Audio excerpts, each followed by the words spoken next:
राधे राधे, जय श्री कृष्णा। आज की कथा में आप सभी भक्तों का हार्दिक स्वागत है। भगवान श्री कृष्ण और श्रीमती राधा रानी की कृपा सदैव आप पर और आपके समस्त परिवार पर बनी रहे। आज आप सुनने वाले हैं फागुन मास की कथा का 11वां अध्याय। दोस्तों, भगवान श्री हरि विष्णु का ध्यान करके आज की पावन कथा का प्रारंभ करते हैं। अच्छा, एक बात तो आप भी मानेंगे कि अगर भक्त का प्रेम सच्चा हो तो भगवान उसके लिए नंगे पांव दौड़े आते हैं। और इसीलिए पुराणों में स्पष्ट रूप से यह बात लिखी भी गई है कि भगवान हमेशा अपने भक्तों के वश में ही रहते हैं। और वही बात जब कन्हैया की हो तो फिर कहना ही क्या है। वह तो अपने भक्तों के लिए ना जाने कितने ही रूप धरते हैं और कितनी ही अनगिनत लीलाएं भी कर चुके हैं, जिनका प्रमाण हमारे धार्मिक ग्रंथों में मिलता भी है। और ऐसी ही एक रोचक कथा आप आज भी सुनने वाले हैं, जिसमें कन्हैया ने अपने भक्त के लिए एक अनोखा काम किया। यह एक पौराणिक कथा है, जिसके अनुसार एक बार की बात है, किसी नगर में एक राजा ने एक मंदिर बनवाया। उस मंदिर में उसने भगवान श्री कृष्ण की एक मूर्ति भी रखवा दी, लेकिन उसकी कभी पूजा नहीं की। पूजा करने के लिए मंदिर में एक पुजारी को रखा गया। पुजारी जी भगवान श्री कृष्ण के परम भक्त थे, तो प्रतिदिन नियमित वह कन्हैया जी को नहलाते और बड़ी ही श्रद्धा भाव से उनकी पूजा अर्चना करते। राजा भी रोज कान्हा जी के लिए एक फूलों की माला भेज देता था, और जब वह दर्शन करने आता तो पुजारी जी उस माला को उतारकर राजा को पहना देते थे। ऐसा करते करते पुजारी जी की काफ़ी उम्र बीत चुकी थी। एक दिन किसी वजह से राजा आ नहीं सका, तो उसने एक सेवक के हाथ से ही मंदिर में माला पहुंचा दी और कहलवा भेजा कि वह नहीं आ पाएंगे, इसीलिए पुजारी उसका इंतजार ना करे। इतना कहकर सेवक तो चला गया। पुजारी ने हमेशा की तरह कन्हैया जी को माला पहना दी, लेकिन जब शाम हुई तो वह पुजारी सोचने लगा कि माला उतार कर किसे पहनाई जाए। उसने सोचा, क्यों ना यह माला आज मैं ही पहन लूं। वैसे भी मेरी उम्र हो चली है, जीवन का क्या पता कब खत्म हो जाए। इतना सोचकर पुजारी जी ने माला उतारकर अपने गले में डाल दी, लेकिन इतने में ही सेवक आ गया और उसने बताया कि राजा की सवारी मंदिर में पहुंचने ही वाली है। अब जब राजा की सवारी आने की बात पुजारी जी ने सुनी तो वह तो डर गए, और उन्होंने सोचा कि अगर राजा ने उसे देख लिया तो वह तो उसे मरवा ही डालेंगे। आनन फानन में पुजारी जी ने अपनी माला उतारकर वापस कन्हैया जी को पहना दी, और जैसे ही राजा अंदर आया तो हमेशा की तरह पुजारी ने माला कान्हा जी के गले से उतारकर राजा को पहना दी। लेकिन माला पर लगा सफ़ेद बाल देखकर राजा समझ गए कि पुजारी ने यह माला स्वयं ही पहनी थी। बस फिर क्या था, राजा क्रोधित हो उठे और उन्होंने गुस्से में पुजारी जी से कहा कि माला पर सफ़ेद बाल कहाँ से आया। तब राजा की बात सुनकर पुजारी डर गया और बोल पड़ा, यह तो कन्हैया जी का बाल है। अब तो राजा और भी क्रोधित हो गए, क्योंकि कान्हा तो भगवान है और भगवान के बाल सफ़ेद कैसे हो सकते हैं। इसीलिए राजा ने फरमान सुना डाला कि कल श्रृंगार के समय राजा खुद आएंगे और देखेंगे कि क्या सच में ही कान्हा जी के सफ़ेद बाल हैं या फिर पुजारी झूठ बोल रहा है। उन्होंने कहा कि अगर पुजारी ने झूठ बोला तो उसे फांसी दे दी जाएगी। अब राजा का ऐसा फरमान सुनकर पुजारी का तो बुरा हाल हो गया। उसने सोचा कि अब क्या करें, कहाँ जाए, अब तो उसका मरना तय है। तब रोते रोते वह भगवान की शरण में पहुंचा और उसने कहा कि हे केशव, मुझसे झूठ बोलने का अपराध तो हुआ है, लेकिन अगर हो सके तो उसे क्षमा कर दें और राजा से उसकी रक्षा करें। पुजारी ने कहा कि हे माधव, आपकी सेवा करते करते मैं वृद्ध हो चुका हूँ, अब आप मुझे माफ़ कर दीजिए, दोबारा ऐसी गलती नहीं होगी। यही कहते कहते पुजारी की ना जाने कब आंख लग गई, और उसकी आंख तब खुली जब सुबह हो चुकी थी। उधर सुबह होते ही राजा भी आ गया और कहने लगा कि आज कान्हा जी का श्रृंगार वह खुद करेगा। ऐसा कहकर जैसे ही राजा ने कान्हा जी का मुकुट उतारा तो देखा कि श्री कृष्ण के तो सारे ही बाल सफ़ेद हैं। लेकिन राजा को फिर भी यकीन नहीं हुआ। उसे लगा कि फांसी के डर से पुजारी ने ही बालों को रंग दिया होगा। अब राजा ने सोचा कि क्यों न कन्हैया जी का एक बाल तोड़कर देखा जाए। इसके बाद राजा ने कान्हा जी का एक बाल तोड़ लिया, लेकिन जैसे ही बाल टूटा कन्हैया के सिर से खून की धारा बहने लगी। यह देखकर राजा भगवान के चरणों में गिरकर माफी मांगने लगा। तभी श्री कृष्ण की मूर्ति से आवाज आई, हे राजन, तुमने मुझे केवल मूर्ति मात्र ही समझा, इसीलिए आज से मैं तुम्हारे लिए केवल मूर्ति मात्र ही रहूंगा। लेकिन पुजारी ने सच्चे मन से और पूरी श्रद्धा से मेरी भक्ति की है, इसीलिए उसकी अनन्य भक्ति को देखकर मुझे अपने बाल सफ़ेद करने पड़े। कन्हैया जी ने कहा कि भक्ति में कभी भी संचय नहीं होना चाहिए और अपने सच्चे भक्तों की लाज में कभी जाने ही नहीं देता। जब भक्त को अपने भगवान के सिवाय और कुछ नहीं दिखाई देता, जब उसे अपने भगवान से इतना प्रेम हो जाता है कि उसे अपना भी मान नहीं रहता कि वह कौन है, तब वह अपने असली स्वरूप को ही भूल जाता है। ऐसा ही एक बार श्री राधा रानी जी के साथ भी हुआ था। एक प्रचलित कथा के अनुसार एक बार श्री राधा जी ने भगवान श्री कृष्ण से कहा कि कोई भी गोपी तुम्हें मेरे समान प्रेम नहीं कर सकती। भगवान समझ गए कि राधा जी ने उनके प्रेम में अपने वास्तविक स्वरूप को ही भूल गई हैं। तब भगवान श्री कृष्ण ने राधा जी से कहा कि सभी गोपियाँ मुझे तुम्हारे समान ही प्रेम करती हैं। यह सुनकर राधा जी को क्रोध आ गया। उन्होंने भगवान श्री कृष्ण को चुनौती दे डाली। उन्होंने भगवान श्री कृष्ण के चारों तरफ एक रेखा खींचकर कहा कि तुम मुरली बजाओ और मुरली की आवाज़ सुनकर जो भी गोपी तुम्हें मेरे समान प्रेम करती होगी, केवल वही इस रेखा के अंदर आ सकेगी, नहीं तो इस रेखा को छूते हुए भस्म हो जाएगी। श्री कृष्ण जी ने कहा ठीक है। उन्होंने मुरली बजाना शुरू किया। उनके मुरली बजाते ही सभी गोपियां अपना अपना सब काम छोड़कर उनकी तरफ खींची चली आने लगी। सभी गोपियां उस रेखा के पास पहुंची। श्री राधिका जी ने देखा कि सभी गोपियां उस रेखा के अंदर आ गई हैं और किसी को भी कुछ नहीं हुआ। सभी गोपियां भगवान को प्रेम से एकटक देख रही थी। उन्हें अपने शरीर की सुध बुध ही नहीं थी। यह देखकर राधा जी भगवान श्री कृष्ण के चरणों में बैठ गईं और बोली कि मुझे क्षमा कर दो, मैंने तुम पर केवल अपना ही अधिकार समझा। यह देखकर भगवान कृष्ण ने उन्हें समझाया कि हे राधे, तुम फिर भूल कर रही हो। तुम अपने वास्तविक रूप को पहचानो कि तुम कौन हो। जरा इन गोपियों की तरफ ध्यान से देखो कि यह सब कौन है। तब राधा जी ने देखा कि सभी गोपियों में उन्हीं का रूप है। तब श्री कृष्ण राधा जी से कहते हैं कि मैंने बिल्कुल सही कहा था कि सभी गोपियां मुझे तुम्हारे समान ही प्रेम करती हैं। ऐसा इसलिए क्योंकि गोपियां भी तुम ही हो। इस धरती पर इतने रूपों में आई हो। तुम भगवान ने राधा जी की एक सहेली ललिता की तरफ इशारा करके कहा, यह गोपी अपने आप को ललिता कहती है, लेकिन वास्तव में देखो यह कौन है। राधा जी ने देखा कि ललिता में भी उन्हीं का रूप है। तब कृष्ण ने कहा, ललिता भी सिर्फ मुझसे ही प्रेम करती है, लेकिन वह जानती है कि मैं सिर्फ तुमसे प्रेम करता हूँ, इसीलिए वह मेरी प्रसन्नता के लिए अपने प्रेम का बलिदान कर रही है और यहाँ तक कि वह हम दोनों को मिलाने का प्रयास भी करती रहती है। यह त्याग, समर्पण और निष्काम भक्ति प्रेम के ही रूप हैं, यानी तुम्हारे ही रूप हैं। तुम धरती पर प्रेम के सभी रूपों में आई हो। अपने वास्तविक स्वरूप को पहचानो। ऐसी लीला करके भगवान श्री कृष्ण और राधा जी ने समझाने की कोशिश की है कि प्रेम केवल अपने प्रेमी को पाने का ही नाम नहीं है। प्रेम में त्याग, समर्पण और निष्काम भक्ति शामिल है। प्रेम में कोई उम्मीद नहीं होती, चाहे वह मिले या ना मिले, और जहाँ उम्मीद होती है तो वहाँ प्रेम नहीं होता। फिर वह प्रेम मोह बन जाता है। प्रेम कभी अपनी बड़ाई नहीं करता, वह अहंकार से रहित होता है। प्रेम का स्वभाव ही है अपने प्रेमी की प्रसन्नता में ही प्रसन्न रहना। प्रेम में ना कोई स्वार्थ है, ना कोई उम्मीद है और ना ही कोई परिस्थिति, बस रहता है तो एकमात्र प्रेम। ऐसे में शरीर भले ही दो हों पर आत्मा एक ही हो जाती है और यही गुण है राधा कृष्ण के प्रेम में। राधा कृष्ण को समझ पाना अत्यंत कठिन है। राधा जी एक रूप में भगवान के हृदय स्वामिनी बनकर उन्हीं के साथ रहती हैं, तो दूसरे ही रूप में अपने प्रेम का बलिदान भी कर रही हैं। श्री राधा जी के हृदय में केवल भगवान कृष्ण का ही वास है। वे एक क्षण के लिए भी उनसे अलग नहीं होती। लेकिन जब बात संसार और मानव जाति के कल्याण की आती है तो वह भगवान श्री कृष्ण को अपने से दूर जाने को भी स्वीकार कर लेती हैं। लेकिन वह श्री कृष्ण के साथ ही रहती हैं, क्योंकि राधा जी ही कृष्ण की आत्मा है।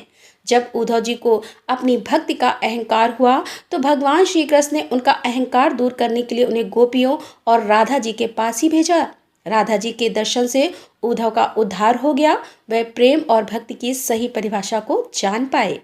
राधा वह नाम है जिसमें प्रेम परिभाषित होता है, जिससे श्री कृष्ण को पाया जा सकता है, जिनसे भगवान की कृपा को पाया जा सकता है। राधा के बिना कृष्ण अधूरे हैं और इसीलिए तो कृष्ण से पहले राधा का नाम लिया जाता है। श्री कृष्ण में श्री शब्द राधा रानी के लिए ही प्रयुक्त हुआ है। राधे राधे रटते रटते ही मनुष्य का कल्याण हो जाता है, क्योंकि प्रेम के माध्यम से ही परमात्मा को पाया जा सकता है और प्रेम और भक्ति ही है जिसके आगे भगवान भी हार जाते हैं। प्रेम ही तो है जो निर्गुण और निराकार ब्रह्मा को भी सगुण और साकार रूप में अपने पास आने के लिए विवश कर देता है। यानी प्रेम और भक्ति ही जगत का सार है। तो प्रेम से बोलिए ब्रज की अधिष्ठात्री देवी श्री राधिका रानी की जय। यह कहानी है द्वापर युग की। द्वापर युग का समय चल रहा था और भगवान श्री कृष्ण के रूप में महाविष्णु अपने 8वें अवतार में जन्म ले चुके थे और भगवान कृष्ण को देखने के लिए, उनके दर्शन के लिए सभी देवता, भगवान, शुर, ऋषि, मुनि एक एक करके भेष बदलकर बालकृष्ण से मिलने आते थे। यह देखकर भगवान शिव के मन में भी अपने प्रिय प्रभु से मिलने की इच्छा उत्पन्न हुई, पर वह यह सोचकर रुके हुए थे कि बाल कृष्ण के लिए उपहार के रूप में क्या दिया जाए जिसे वह हमेशा अपने पास रख सके। तब शिव जी को याद आया कि उनके पास महान ऋषि दधीची की वज्र की अस्थियां बची हुई हैं। अच्छा, ये आपकी जानकारी के लिए बता दूं कि ऋषि दधीची का वह ऋषि है जिन्होंने राक्षसों और असुरों के संहार के लिए अपनी आत्मा त्याग करके अपनी ही वज्र की हड्डियां देवताओं को दान दी थी, जिससे ऋषि विश्वकर्मा ने कुछ हथियार बनाए थे। अब उसी बची हुई हड्डी में से एक हड्डी को तराश कर भगवान शिव जी ने एक अत्यंत सुंदर बांसुरी बनाई।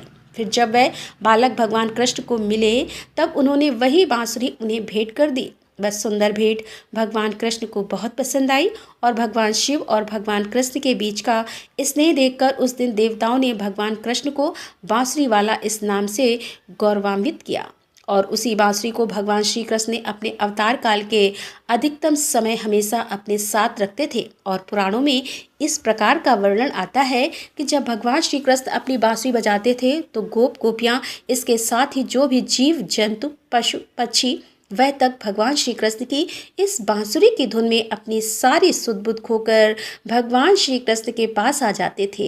इस बांसुरी की लीला ही ऐसी थी और कथाओं में इस प्रकार का वर्णन आता है कि भगवान श्री कृष्ण की इस बांसुरी से सिर्फ राधा नाम की ही धुन नहीं निकलती और राधा रानी के नाम से ही यह बांसुरी बजा करती थी।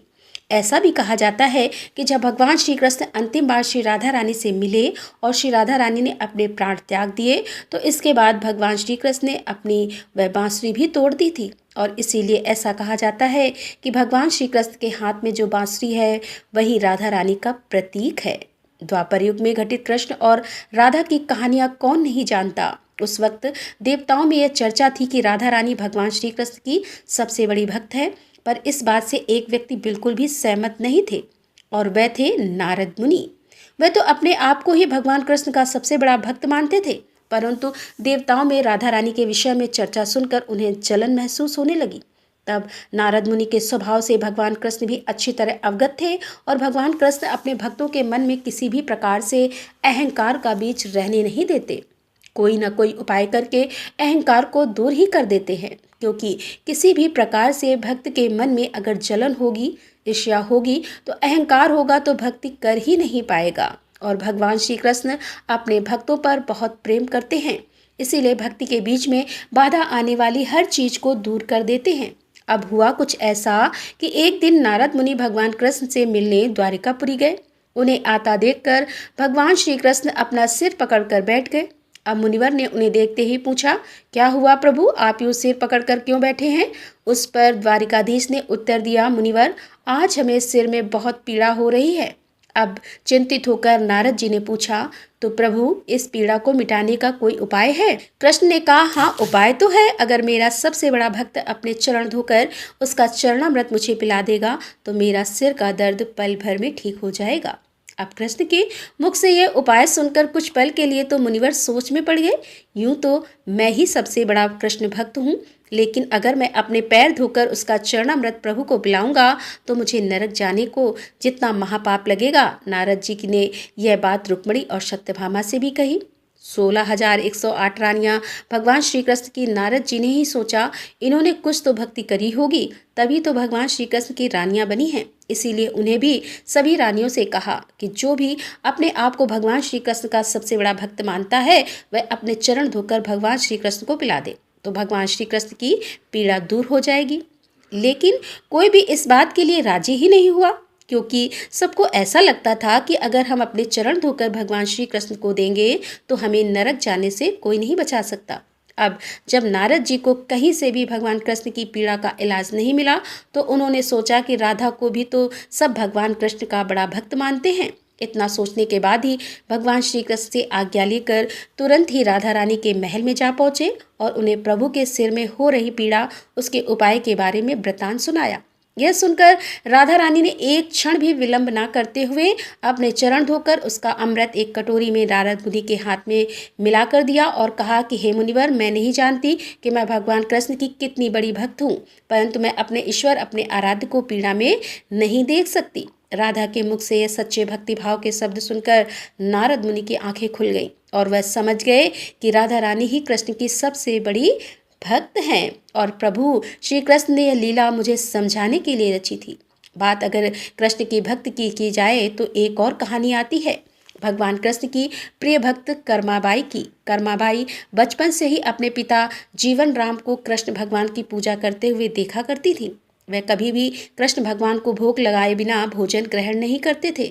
जब कर्माबाई 13 साल की थी तब एक दिन जीवन राम को तीर्थ पुष्कर स्नान के लिए जाने की इच्छा हुई और साथ में ही उनकी पत्नी ने भी पुष्कर स्नान की इच्छा प्रकट की। जीवन राम अपनी बेटी को भी अपने साथ पुष्कर ले जाना चाहते थे, लेकिन दुविधा यह थी कि अगर घर से सब बाहर गए तो श्री भगवान कृष्ण को भोग लगाएगा कौन। तब जीवन राम ने इस नित्य कर्म की जिम्मेदारी कर्माबाई को सौंपी और कहा कि देखो बेटी, कर्मा सुबह भगवान कृष्ण को भोग लगाने के पश्चात ही तुम भोजन ग्रहण करना। कर्मा ने भी अपने पिता की हाँ में हाँ भर दी। अब अगले दिन सुबह कर्माबाई ने उठकर सबसे पहले गुड़ और घी डाल के बाजरे का खिचड़ा बनाया और भगवान कृष्ण की मूर्ति के सामने रख दिया और बोली, भगवान मैंने आपका भोग रख दिया है, आपको जब भूख लगे तब आप खा लेना, तब तक मैं घर के काम पूरे कर लेती हूँ। इतना कहकर कर्मा अपने घर के कामों में जुट गई और काम करते करते ही बीच बीच में भगवान कृष्ण को भी देखती कि भगवान कृष्ण ने खिचड़ा खाया कि नहीं। अब वह बार बार देखती, लेकिन भगवान ने तो अभी तक खिचड़ा नहीं खाया है। अब उसे संदेह हुआ कि शायद खिचड़ी में घी और गुड़ कम है, इसीलिए कृष्ण भगवान को भोजन ग्रहण नहीं कर रहे हैं। तब कर्माबाई ने खिचड़ा में थोड़ा गुड़ और घी और मिला दिया और मूर्ति के सामने बैठ गई और वह बोली, भगवान मेरे पिताजी जब लाते हैं तब तो आप खा लेते हो, अब क्यों नहीं खा रहे हो? और अभी तो पिताजी बाहर गए हैं, उन्हें आने में बहुत दिन लगेंगे, तब तक आपको भोग लगाने की जिम्मेदारी मुझे दी गई है, इसीलिए जब तक आप भोजन नहीं खाएंगे मैं भी कुछ नहीं खाऊंगी। इस तरह जिद पर अड़ी नन्ही कर्मा की प्यारी बातों से कृष्ण भगवान का सिंहासन डोल गया और फिर मूर्ति में से आवाज आई, बेटी कर्मा, तुमने पर्दा तो किया ही नहीं, तो मैं भोजन कैसे ग्रहण करूं? तब कर्माबाई ने मूर्ति के आगे अपनी चुनरी का पर्दा किया और कुछ ही समय में भगवान कृष्ण की मूर्ति के सामने रखी हुई खिचड़ी की थाली खाली हो गई। अब तो कर्मा रोज सुबह सबसे पहले कृष्ण को बाजरे का खिचड़ा खिलाती और बाद में खुद भोजन ग्रहण करती। कुछ दिनों के बाद जब कर्मा के माता पिता वापस लौटे तो भगवान श्री कृष्ण की लीला देखकर दंग रह गए। इस तरह कर्माबाई ईश्वर कृष्ण की निमित्त भक्त बन गई। अपने जीवन के अंतिम दिनों में कर्माबाई भगवान जगन्नाथ की नगरी जगन्नाथपुरी में एक कुटिया में बस गई।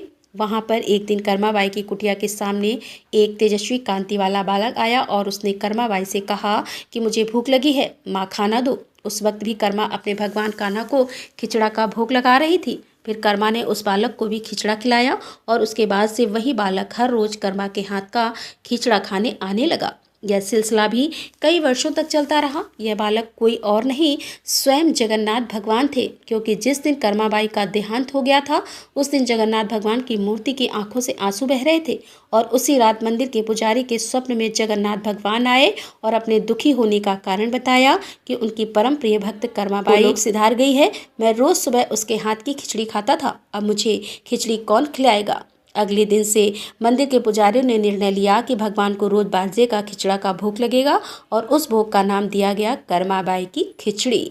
प्रेम से जयकारा लगाइए, जगन्नाथ भगवान की जय।